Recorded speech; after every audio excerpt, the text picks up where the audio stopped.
90% English learners याच्यामध्ये mistake करतात, तो म्हणजे आर्टिकल्स. चल तर मग आपण हा टॉपिक सोप्या पद्धतीने शिकूया.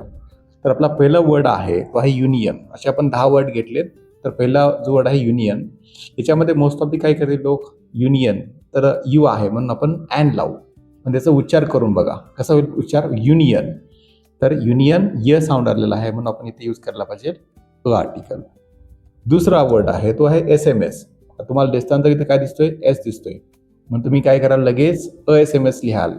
पण तसं नाही, प्रोनाऊन्सिएशन करून बघा, एस एम एस. तर here you can see A is there, मग आपण यूज करायला पाहिजे एन एस एम एस.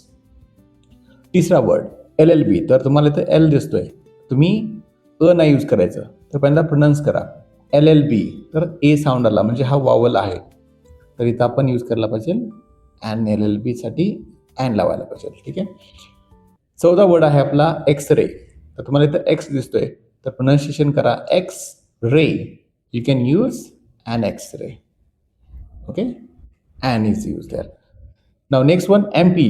आता एम काय आहे, कॉन्सोनंट आहे, पण प्रोनाऊन्सिएशन एम पी असं होतंय, तर ए येतोय म्हणून आपण इथं एन एम पी म्हणायला पाहिजे. सहावा वर्ड आहे आपला युनिट. तर प्रोनाऊन्सिएशन आपलं होतं युनिट म्हणजे य. ओके, ये तर काय आहे, कॉन्सोनंट आहे म्हणून आपण इथे यूज करायला पाहिजे अ युनिट म्हणायला पाहिजे इथं. नेक्स्ट आहे एम बी ए. तर तुम्हाला दिसतोय इथं कॉन्सोनंट, पण उच्चार एम बी ए, तर ए येतोय म्हणून आपण इथे यूज करायला पाहिजे एन एम बी ए.